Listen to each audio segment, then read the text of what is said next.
اعوذ باللہ من الشیطان الرجیم بسم اللہ الرحمن الرحیم الحمد للہ والصلاة والسلام علی اہلہا اما بعد فقد قال اللہ تبارک وتعالی فی محکم کتابہ المجید وفرقانہ الحمید وهو اصدق الصادقین وقولہ الحق الحق بالحق بسم اللہ الرحمن الرحیم الف لام میم ذالک الکتاب لا ریب فیہ ھدی للمتقین۔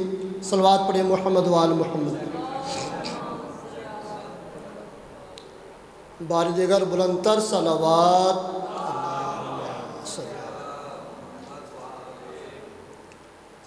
واجب الاحترام عزاداران سید الشہداء و ماتمداران سید الشہداء، کل جہاں پر موضوع کو چھوڑا تھا وہاں سے اگر لے کے جاتے ہیں تو فرمایا کہ مجالس عزا کے اندر آنے کی تہذیب میں سے ایک تہذیب باوضو ہو کے آنا۔ آیت اللہ تقی بہجت آپ فرماتے ہیں کہ جب تو نے مجلس کے اندر جانا ہے، مجالس سماعت فرمانے جانا ہے، تو یہ نہ کہے کہ میں مجلس میں جا رہا ہوں، بلکہ فرمایا کہ یہ کہو میں کربلا جا رہا ہوں۔ جب یہ نیت کر کے نکلو گے گھر سے میں کربلا جا رہا ہوں، جب انسان کربلا جاتا ہے اس کی جو فکر ہے وہ پاک ہوگی، وہ باوضو نکلے گا، فکر کی طہارت ہوگی، ذہن کی طہارت ہوگی، نظروں کی طہارت ہوگی، باطنی طہارت ہوگی، ظاہری طہارت ہوگی۔ تو فرمایا کہ جب وہ وہاں بیٹھے گا یہ تصور کرے گا، جب تک مجلس ہوتی رہے یہ تصور کرے گا کہ میں کربلا میں موجود ہوں۔ جب انسان کربلا میں آ جاتا ہے تو انسان اپنی نظر کی بھی حفاظت کرتا ہے، انسان اپنے ذہن کی بھی حفاظت کرتا ہے، اور جو کچھ آل محمد کے در سے ملے اسے لے لیتا ہے، اور شعور کربلا شعور کا قبلہ ہے تو کربلا سے وہ چیز لے گا جو حسین چاہتا ہے۔ تو یہ بہت تاکید کی ہے آل محمد نے عزاداری کے، اور خصوصاً یہ جو ایام ہیں اس ایام میں جتنا ہو سکے جہاں مجالس ہوں مجالسوں کے اندر ہم اپنا وقت دیں، بجائے ہم بازاروں میں بیٹھیں، بجائے ہم تھڑوں کے اوپر بیٹھیں، چوکوں کے اوپر بیٹھیں، اپنے اپنے بیٹھک میں بیٹھیں، بلکہ جب صف عذاب بچھائے جائیں معصوم فرماتے یاد رکھو تم سے پہلے عرش والے فرش پہ آ جاتے ہیں، اور تم پاک و پاکیزہ ہو کے آ جائیں تاکہ حسین کا ذکر سنیں۔ یہ خوف تھا، تاکید کی آل محمد نے، اے شیعو ہمیں ڈر ہے کہ تم ماہ محرم کو غدیر کی طرح نہ بلا دے۔ چھٹے امام نے بھی ارشاد فرمایا، آٹھویں امام نے بھی ارشاد فرمایا محرم کو غدیر کی طرح نہ بلائے، یہ ہمیں ڈر ہے۔ اب آپ یہ بتائیں کہ آپ نے غدیر کو بلایا ہے؟ کون شیعہ ہے جو کہتے کہ میں نے غدیر کو بلایا ہے؟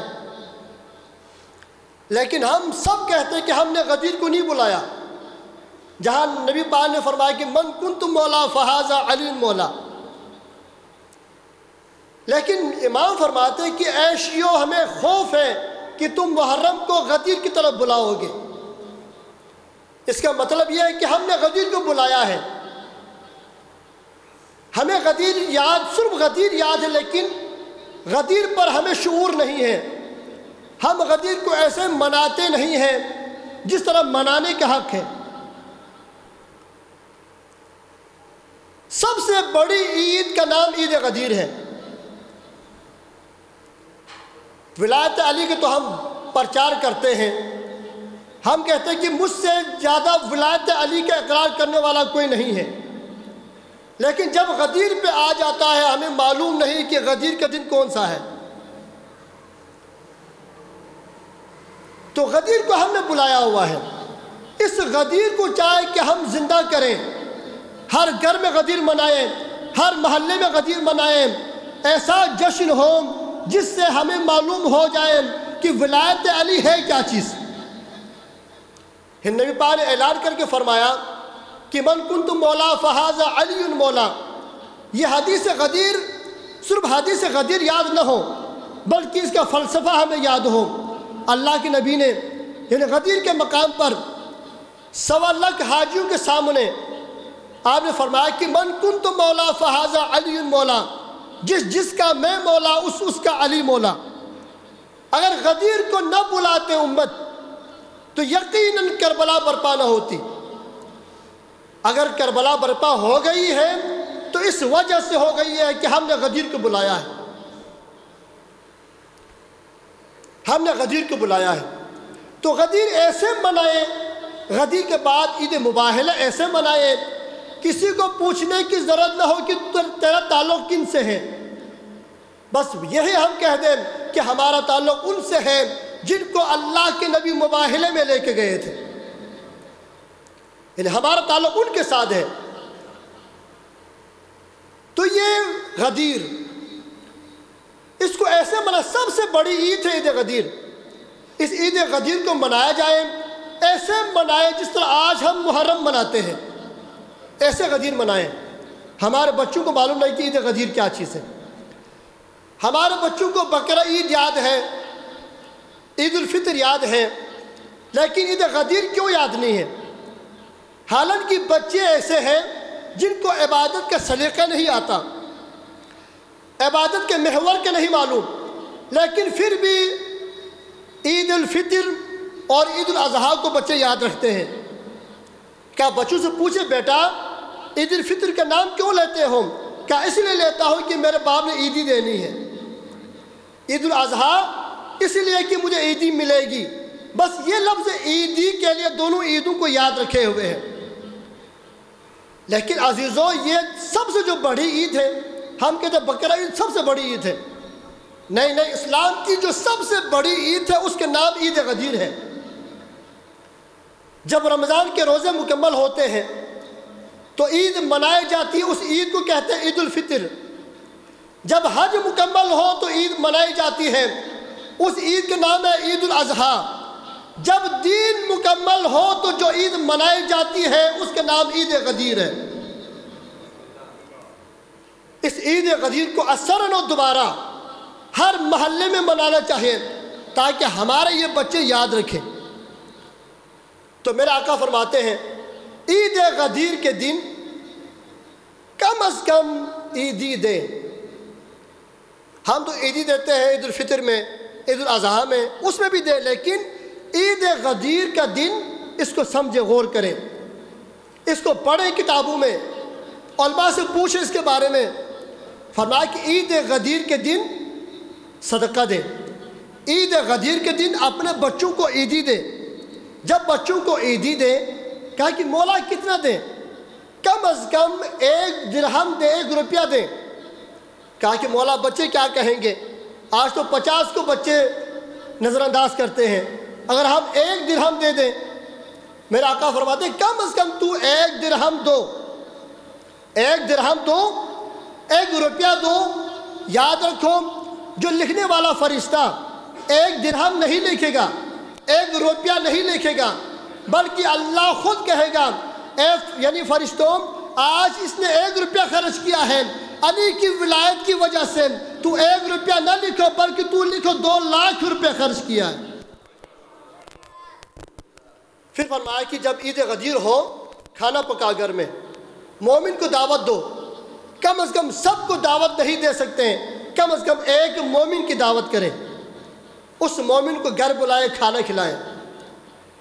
کھلایا تو نے ایک مومن کو ہے کھانا، لیکن ہم کہہ دیں گے فرشتوں کو، اے فرشتہ یہ نہ لکھنا کہ اس مومن نے ایک مومن کو کھانا کھلایا ہے، بلکہ لکھو کیا لکھنا ہے، اس نے 1.25 لاکھ نبیوں کو گھر دعوت کر کے کھانا کھلایا ہے. یعنی ولایت علی کا اعلان کا اقرار کرنا کافی نہیں ہے، بلکہ اس کو یعنی اپنے اندر بھی سمایا جائے. ہم اٹھیں ولایت علی کے سائے میں، ہم سوئے ولایت علی کے سائے میں، ہمارا ہر کام ولایت علی کے سائے میں ہو۔ اس غدیر کو نہیں بلانا چاہیے، اس کو ہر محلے میں منایا جائے۔ تاریخ میں ہے کہ اللہ نے فرمایا اے میرے حبیب اب آپ نے حج کرنا ہے، پوری زندگی میں پہلا اور آخری حج کیے میرے آقا نے۔ جب آپ حج پہ جانے لگے اعلان کروایا کہ اس دفعہ حج پہ جن جن لوگوں نے جانا ہے تیاری کر لیں۔ اللہ کے نبی پہنچے ہیں مکے کے اندر۔ اللہ کے نبی جب مکے کے مسجد حرام کے اطراف میں اللہ کے نبی ہیں، اس وقت فرشتہ آ گیا، جناب جبریل علیہ السلام تشریف لائے اور کہا یا رسول اللہ نے پیغام بھیجا ہے کہ وہ کام جو پہنچانا ہے وہ پہنچا دے۔ اس وقت میرے آقا نے فرمایا کہ ابھی خطرہ ہے۔ پھر اللہ کے نبی میقات میں آئے، پھر جبریل نے کہا کہ یا رسول اللہ نے کہا کہ وہ پیغام پہنچا دے جس کا آپ کو حکم ہوا ہے۔ میرے آقا نے فرمایا کہ ابھی خطرہ ہے۔ جب حج کے تمام ارکان مکمل ہوئے اس وقت پھر جبریل آئے، کہا کہ آقا اللہ نے فرمایا کہ وہ پیغام پہنچا دے۔ میرا آقا فرماتے ہیں کہ اب بھی خطرے میں ہیں۔ جب غدیر کے مقام پر پہنچے اس وقت آیت لے کے آئے، کہا کہ اے حبیب خدا اللہ کہہ رہا ہے یعنی وہ پیغام پہنچا دے، اب یہاں کا پیغام پہنچا دے، اس سے پہلے میرا آقا کہہ دے ابھی خطرہ ہے۔ فوراً کہا اللہ نے یہ بھی کہہ دیا ہے کہ اگر یہ کام پیغام نہ پہنچایا تو سمجھو کہ آپ نے کار رسالت کچھ بھی انجام نہیں دیا ہے۔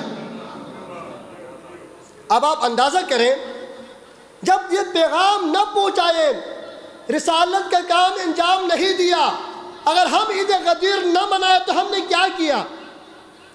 پورے سال آپ نے جو کچھ کیا ہے سمجھو کہ کچھ نہیں کیا۔ یہ ستون ہے اسلام کا، یہ اسلام کا منبع ہے غدیر۔ اگر غدیر نہ ہو تو اسلام ختم ہو جاتے۔ اسی غدیر کو بچایا ہے کربلا نے۔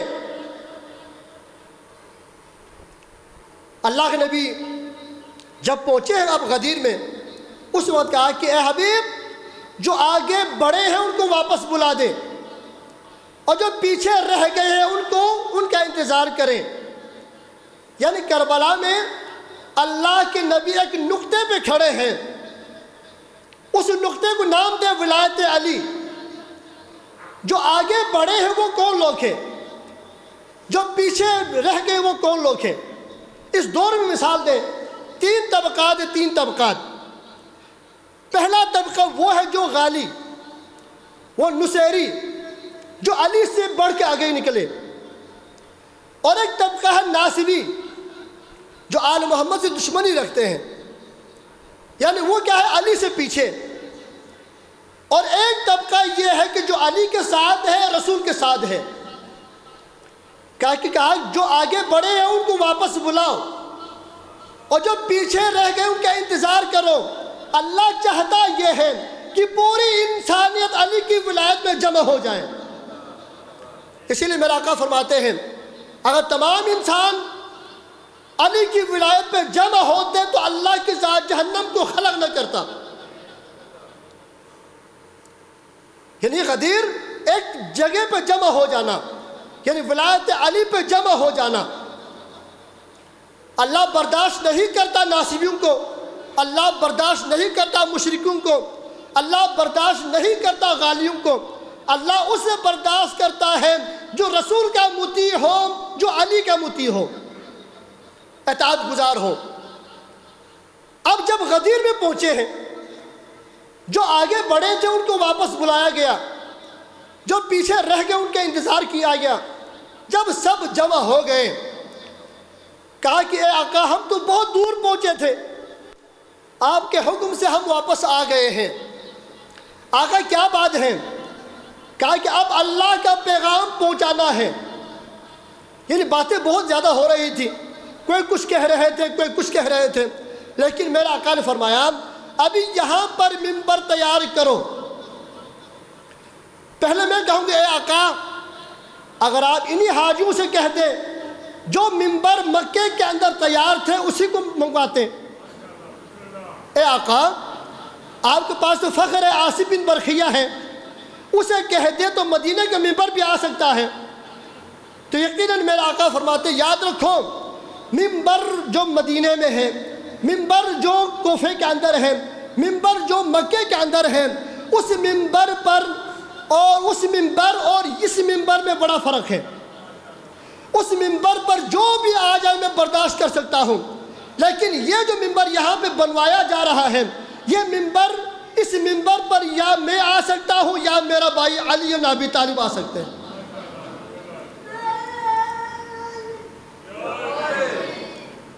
اور پھر عرب کا ایک دستور تھا، جب بھی کوئی خطیب، کوئی پیغمبر تقریر کرے تو ایک عرب کا دستور تھا، 3 چیزوں کا سہارا لیتے، یا تو لمبے قد والے کا سہارا لیتے، اس کے کندھے پہ سوار ہو کے تقریر کرتے، یا ایک اونٹ پر سوار ہوتے سارے بیٹھ جاتے، یا ایک پہاڑی پر سوار ہو کے خطاب کرتے۔ تو میدان غدیر میں یہ تینوں چیزیں میسر، اصحاب میں لمبے قد والا بھی موجود تھا، اور ہر صحابی کے پاس اونٹ بھی موجود ہے، اور چھوٹی پہاڑیاں بھی موجود ہیں، لیکن میرے آقا نے فرمایا ان کا سہارا نہیں لینا، بلکہ آپ نے فرمایا کہ صحابہ کرام منبر تیار کرو۔ کئی آگے ہاتھ جوڑے، کہا کہ آقا ہم آپ کے ہر بات تسلیم کرتے ہیں، لیکن معذرت چاہتا ہوں، یہاں پہ منبر بنانے کے لیے کوئی لکڑی نہیں ہے، یہاں منبر بنانے کے لیے کوئی لکڑی نہیں ہے، کوئی ترخان نہیں ہے، آقا ہم منبر بنانے سے مایوس ہیں۔ تو میرے آقا نے کہا ہوگا یاد رکھو میرے بغیر تم منبر نہیں بنا سکتا تو صاحب منبر کہاں سے بناؤ گے؟ یعنی تمہاری حیثیت اتنی ہے کہ میرے بغیر منبر نہیں بنا سکتا تو صاحب منبر کیسے بناؤ گے؟ اس کے بعد میرے آقا نے فرمایا اچھا ایسا کرو، اپنے اپنے اونٹوں سے پلانوں کو اتارا جائے، جیسے میں کہوں رکھا جائے۔ سب نے اتارا، ایک ایک کر کے رکھا، چشم زدن میں منبر تیار ہو گیا۔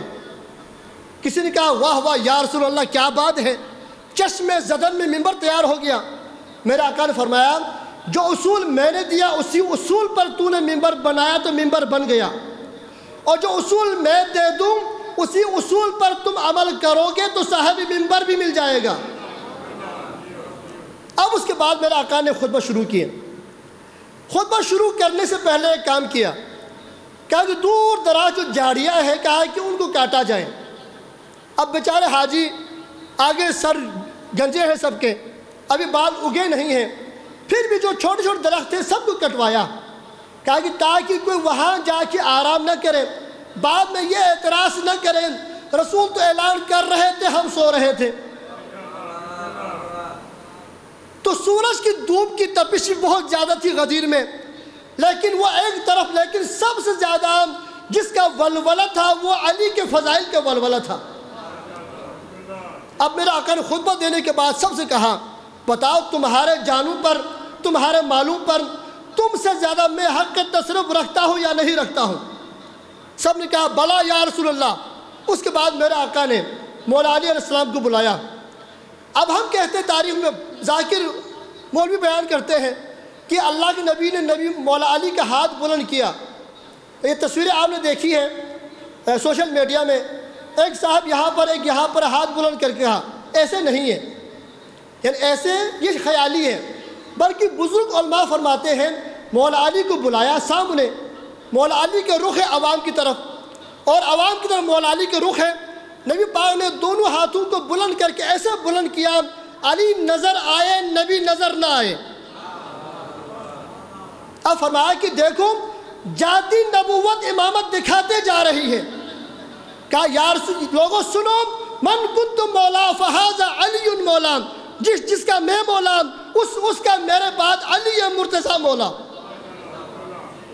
اب جب اعلان ہو گیا، موضوع بہت لمبا ہے لیکن مختصر کر رہا ہوں تاکہ وقت پہ مکمل بھی کرنا ہے۔ اب میرے آقا نے جب اعلان کر دیا، اب کچھ اصحاب کہنے لگے یا رسول اللہ آپ نے پیغام پہنچایا، اب ہم جائیں؟ تو نبی پاک نے فرمایا کہ نہیں، ایسے نہیں جانا، بلکہ تو نے اب 3 دن رہنا ہے یہاں پر، ایک ایک حاجی آ کے علی کے ہاتھ بیعت بھی کرنی ہے۔ توجہ چاہتا ہوں، ایک ایک آ کے علی کے ہاتھ میں بیعت بھی کرنی ہے۔ تو سب سے پہلے فرمایا کہ علی کے لیے خیمہ نصب کرے۔ جب خیمہ نصب کیا، مولا علی علیہ السلام اندر تشریف فرما ہوئے۔ اب کسی نے کہا یا رسول اللہ یہ بتا دیجئے، اب یہ جو حدیث غدیر ہے، تمام احادیث سے یہ حدیث معتبر ہے۔ اس حدیث کو نقل کرنے کے لیے وہاں پر 1.25 لاکھ حاجی ہیں، ابھی حج کر کے تازہ آئے ہیں۔ کہا کہ یا رسول اللہ یہ بتا دیجئے سب سے پہلے کون علی کی بیعت کریں گے؟ میرا آقا نے فرمایا کہ سب سے پہلے میرے گھر کی عورتیں علی کی بیعت کرے گی۔ سب نے کہا یا رسول اللہ سب سے پہلے عورتیں بیعت کر لے گی؟ جی۔ اب میرا آقا نے فرمایا کہ اب ایک برتن لایا جائے، ایک ٹب لایا جائے، ایک پرات لایا جائے۔ جب لایا گیا اس میں پانی سے بھر دیا۔ اب میرا آقا فرماتے ہیں اب علی اس پانی کے اندر اپنا ہاتھ ڈبو دے گا، پھر نکالے گا۔ یا آج کل بہت سارے پیر ایسے ہیں جن کے پاس کوئی بیعت کے لیے جائیں، خواتین بھی گوڑے پکڑتے ہیں، خواتین پہ ہاتھ رکھتے ہیں۔ ان پیروں سے کہنا چاہتا ہوں یاد رکھو تم بھی تو علی کو مانتے ہو، آؤ غدیر میں دیکھو علی کیسے بیعت لیتے ہیں۔ جو خواتین علی کی بیعت کر رہی ہے کیسے کر رہی ہے؟ اب میرا آقا نے فرمایا علی ابن ابی طالب پانی میں ہاتھ ڈبو دیں گے، پھر ہاتھ نکالیں گے، اور ولایت علی کا اثر پانی میں رہے گا۔ علی کے ہاتھ نکالنے سے ولایت کا اثر ختم نہیں ہوگا بلکہ پانی میں رہے گا۔ ہم بھی یہی کہتے ہیں علی نے ہاتھ ڈبویا، پانی میں ہاتھ نکالا، پانی میں علی کی ولایت کا اثر ہے۔ ہم مر جائیں تو علی ابن ابی طالب قبر میں آئیں گے تو علی کی آمد کا اثر بھی رہے گا۔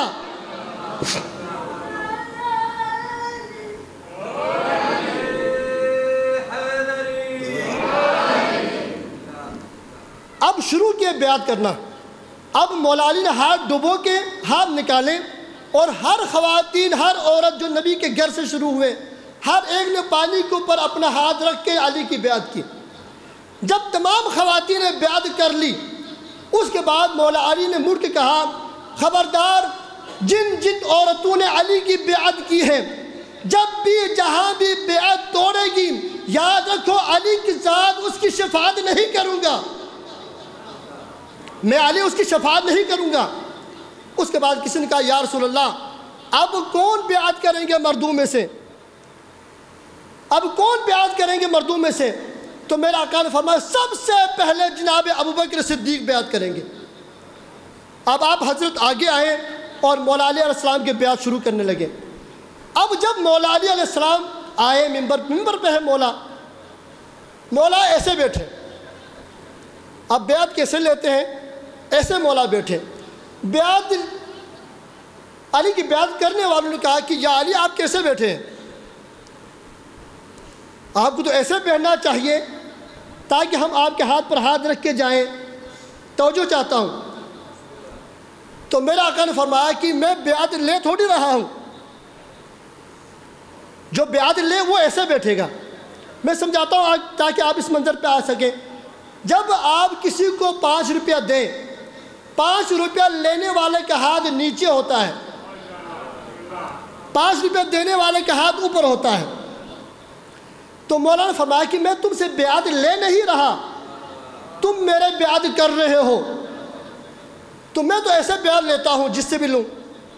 اب چلا گیا نبی پاک کے پاس، کہا یا رسول اللہ میں حاضر ہو گیا ہوں۔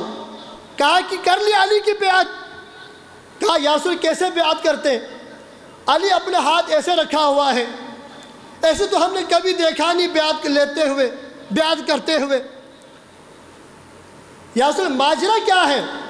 میرا آقا نے فرمایا کہ ابھی میں نے اعلان نہیں کیا، من کنت مولا فہذا علی مولا، جس کا میں مولا تھا اس کا علی مولا ہے۔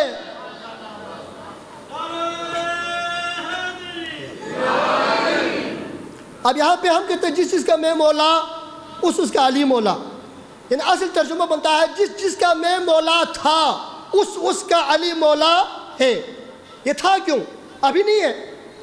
ہم پڑھتے ہیں اللہ کی ذات نے حدیث قدسی میں فرمایا کنتو کنزن مخفیہ، میں چھپا ہوا خزانہ تھا۔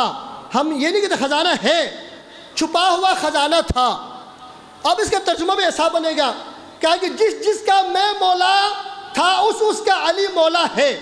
اب اس صاحب سے کہا ابھی اعلان سنا نہیں تو نے، میں نے کہا کہ جس کا میں مولا تھا اس کا علی مولا، اب تمہارا مولا علی ہے، جا علی سے پوچھو،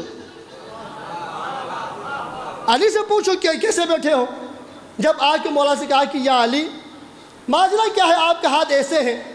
کہا کہ یاد رکھو قرآن نہیں پڑھا، قرآن اللہ نے کہا کہ ید اللہ فوق ایدیہم، جو اللہ کا ہاتھ ہوتا ہے تمام ہاتھوں کے اوپر ہوتا ہے۔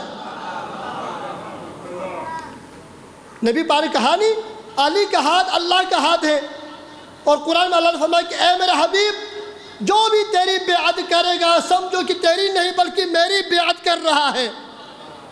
تو اگر غدیر میں جو بھی علی کی بیعت کر رہا ہے وہ صرف علی کی نہیں بلکہ نبی کی بیعت کر رہا ہے، اور جو نبی کی بیعت کرے صرف نبی کی نہیں بلکہ اللہ کے ہاتھ پہ بیعت کر رہے ہیں۔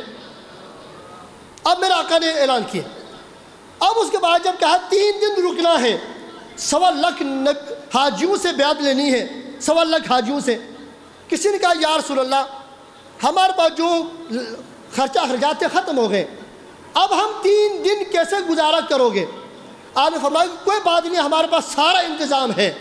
آج علی کی ولایت کی خوشی میں رسول خدا اپنی اونٹی ذبح کروا دیں گے، یہ جو اونٹنی ہے اس کا گوشت تمہیں کھلائیں گے۔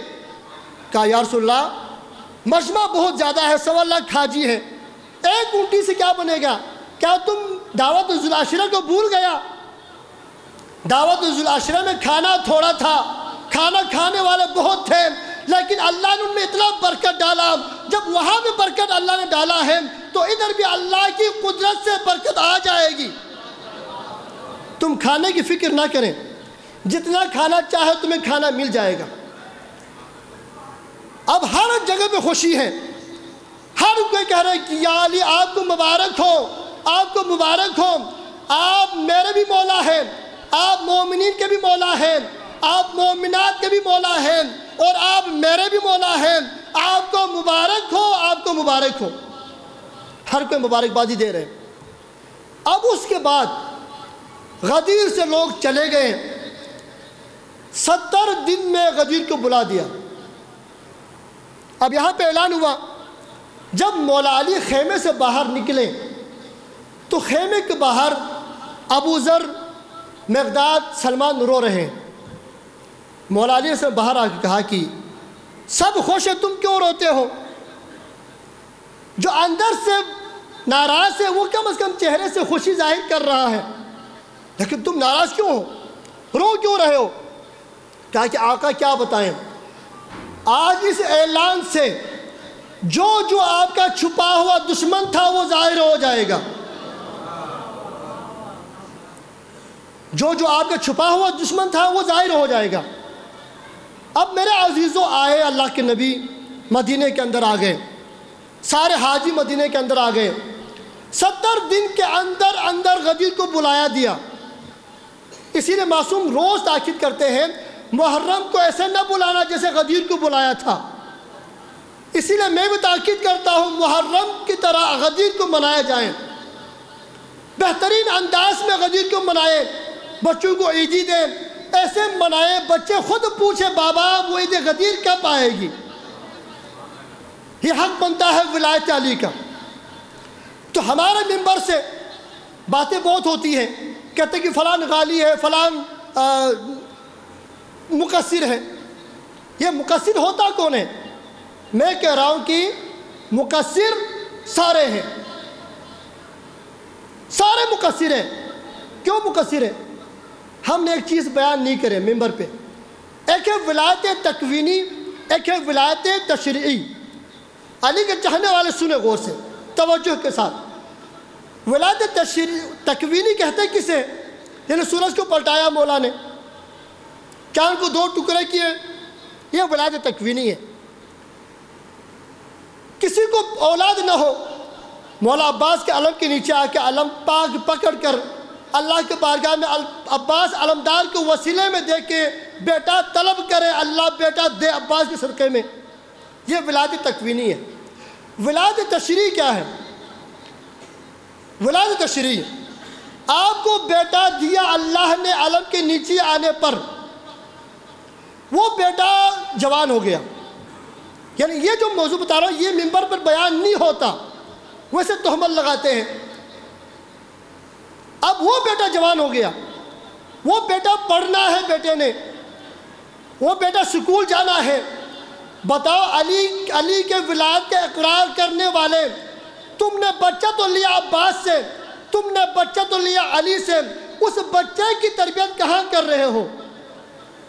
کون سا ہمارے پاس سکول کا سسٹم ہے؟ یہ تشریعی ولایت ہے۔ سکول ہمارا سسٹم ہو، نسل نسل کو بتایا جائے علی کی ولایت، اور ہمارے پاس نظام ایسا ہو۔ آج ہم دیکھیں، غور کریں، دشمن ہم پر بم بلاسٹ کیوں کرتے ہیں؟ دشمن شیعہ حیدر کرار کا قتل کرنا کیوں چاہتے ہیں؟ دشمن شیعوں کو قتل کیوں کرتے ہیں؟ غور کریں، ہمارے پاس کون سی دولت ہے، اس دولت کو دیکھ کے دشمن ہم پر حملہ آور ہوئے۔ یعنی وہ دولت کیا ہے؟ ولایت علی ہے، وہ دولت ولایت علی ہے۔ اسی لیے حال ہی محرم شروع ہونے سے پہلے دیار غیر سے داعش آ کے ملک سرحد کے اندر آ کے پاکستان کے پار چنار پہ حملہ کیے، پار چنار کے علی کے چاہنے والوں کو ایسے گھیرے میں لے لیا، لیکن علی کے چاہنے والے صرف ولایت تکوینی پر یقین نہیں رکھتے بلکہ تشریعی پر یقین رکھتے، اور انہیں اتنا اپنا نظام کیا ہوا تھا، چاروں طرف سے داعش ہے، لیکن درمیان میں بیٹھ کے اپنا دفاع کیا اور پاکستان کے شیعوں کو بتا دیا، ہم تمہاری مدد ہمیں نہیں چاہے بلکہ ہماری مدد تمہیں چاہیے، بس صرف یہ ہے کہ تم یہ جو ہماری باتیں آ رہی ہیں اس کو شیئر کریں، تاکہ پتہ چلے حکومت کو بھی، جو سوئی ہوئی حکومت ہے اس کو بھی پتہ چلے کہ دیار غیر سے داعش آ کے، ناصبی آ کے شیعہ حیدر کرار کے خون بہانا چاہتے ہیں۔ تو یہ وجہ کیا ہے؟ وجہ یہ ولایت علی جو غدیر میں اعلان کیا گیا اس کو ہم نے بلا دیا ہے۔ ہمیں چاہے کہ ہم ایسے پرچار کریں علی کی ولایت کا، ایسے پرچار کریں، صرف یہ نہ کہیں ولایت علی علی علی۔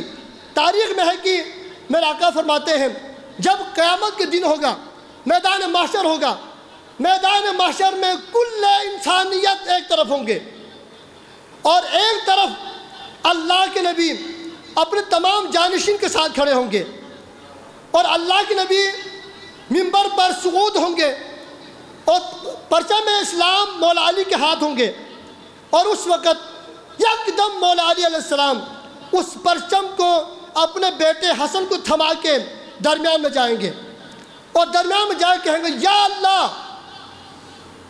اللہ ان میں سے جس نے نماز نہیں پڑھی ہے ان کو جہنم میں پھینک دے۔ پھر آواز آئی، پھر کہہ دو کہ یا اللہ ان میں سے جس نے نماز نہیں پڑھی ہے ان کو جہنم میں پھینک دے۔ کہ پھر کہہ دو کہ یا اللہ ان میں سے جس نے نماز نہیں پڑھی ہے اس کو جہنم میں دھکیلا جائے۔ اس وقت آواز آئے گی علی یہ کیوں نہیں کہا کہ یا اللہ جس نے مجھ علی کو نہیں مانا اس کو جہنم میں پھینکے۔ آواز آئی یا اللہ جو تیری بارگاہ میں سجدہ نہیں کیا اس کا علی کے ساتھ کوئی تعلق نہیں ہے، جو تیرا نہیں ہے وہ میرا بھی نہیں ہے۔ اب کون جہنم میں چلا گیا؟ جو نمازیں نہیں پڑھی۔ اب آواز سے قدرت آئے گی، کہا کہ علی مجھ سے اتنی محبت، تم نے مجھ سے اتنی محبت کی ہے، اب سنو جس نے نماز نہیں پڑھی تھی ان کو جہنم میں دھکیل دیا، اے علی جس نے تجھے نہیں مانا اس کو بھی جہنم میں پھینکا جائے گا۔ تو عزیزوں اسی غدیر کی وجہ سے، غدیر کو بلانے کی وجہ سے یعنی کربلا برپا ہو گئی۔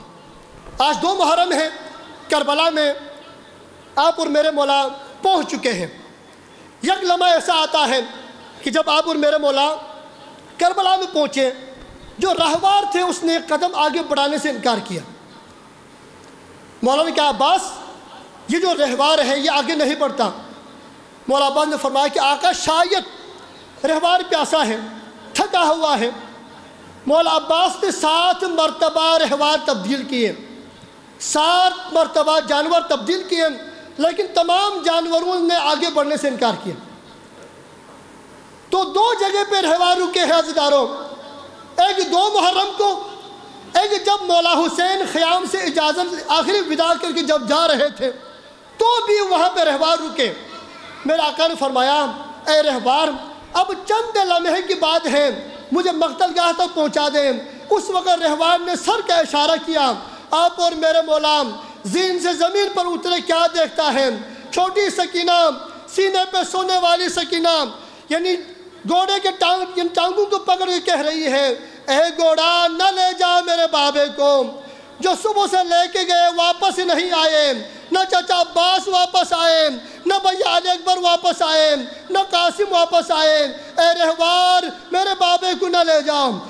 جب مولا عباس سے فرمایا کہ اے عباس علمدار لوگوں سے پوچھو، آس پاس علاقے میں جو لوگ ہیں ان سے بلاؤ، ان کو بلاؤ، پوچھے اس مقام کے نام کیا ہے۔ ایک کو بلایا گیا، اس نے کہا کہ مولا اس کے نام غازریہ ہے، ایک نے کہا کہ مولا اس کے نام نینوا ہے، ایک نے کہا کہ مولا اس کے نام ماریا ہے، ایک نے کہا کہ مولا یہی نام جو ہمیں معلوم تھے ہم نے بتا دیے۔ میرے آقا نے فرمایا کیا کوئی اور ہے جو بزرگ ہو جسے کچھ نام پتہ ہو؟ کہا کہ مولا ایک بزرگ ہے، اسے چلا نہیں جاتا، اگر آپ حکم دیں ہم اٹھا کے لائیں گے۔ میرے آقا نے فرمایا کہ لا اٹھا کے۔ جب اٹھا کے لایا گیا میرے آقا نے فرمایا اے بزرگ بتا اس جگہ کا نام کیا ہے؟ اس وقت کہا کہ سوچ کے کہا مولا اس جگہ کا ایک نام ہے کرب و بلا۔ جب کہا کرب و بلا تو اس وقت میرے مولا نے فرمایا انا للہ و انا الیہ راجعون۔ عباس اب یہاں پہ خیمے لگا دیں۔ خیمے لگائے گئے عزاداروں، جب خیمے لگائے گئے خیمے کے اندر زینب کبریٰ موجود ہیں، مولا حسین علیہ السلام بنی اسد کے لوگوں سے گفتگو کر رہے ہیں۔ اتنے میں جناب زینب نے فرمایا اما فضام بھیا حسین کو تو بلائیں۔ جب مولا حسین آ کہا کہ بہن زینب کیا بات ہے؟ کہا کہ بھیا جب سے میں یہاں میں بیٹھی ہوں میرا دل پریشان ہے، مضطرب ہے بھیا مجھے ایک بی بی کے رونے کی آواز آ رہی ہے، جانی پہچانی آواز ہے۔ اس وقت میرے مولا نے فرمایا اے زینب کبریٰ جب سے ہم نے مدینہ چھوڑا ہے ماں زہرا بھی ہمارے ساتھ ہے۔ اس کے بعد کہا کہ اے زینب ہم کہاں جائیں؟ یہی ہمارا مقتل گاہ ہے، یہاں پہ اکبر بھی شہید ہوگا، قاسم بھی شہید ہوگا اور میں بھی شہید ہو جاؤں گا۔ اس وقت عزاداروں مولا حسین نے یعنی بنی اسد کے لوگوں سے کہا اے بنی اسد کے لوگ آپ کو یاد کیا مولا حسین نے، علی اکبر کو یاد نہیں کیا، عزاداروں کو یاد کیا۔ مولا فرماتے ہیں اے بنی اسد کے لوگ میں یہ زمین تمہیں حبہ کرنا چاہتا ہوں، لیکن یہ شرط یہ ہے کہ جب بھی دنیا کے کسی کونے سے میرا عزادار آ جائے، میرا زائر آ جائے، ان کو 3 دن کھانا کھلانا، ان کو مہمان بنا کے رکھنا۔ اس کے بعد جب عزادار چلے گئے تو مولا نے فرمایا اے لوگوں اپنی عورتوں کو ذرا بھیج دیں۔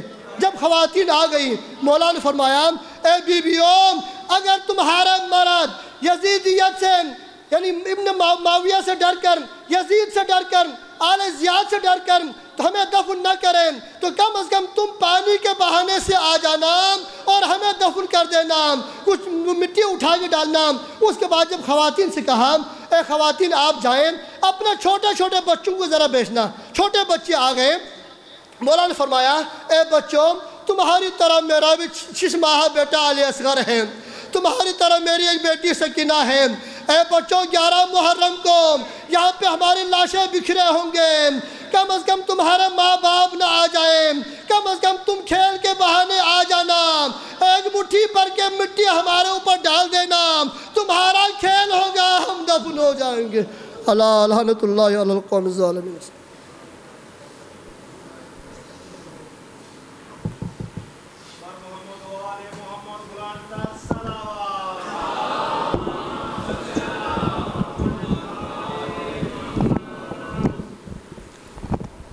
مومنین اعلان سماعت فرما لیں۔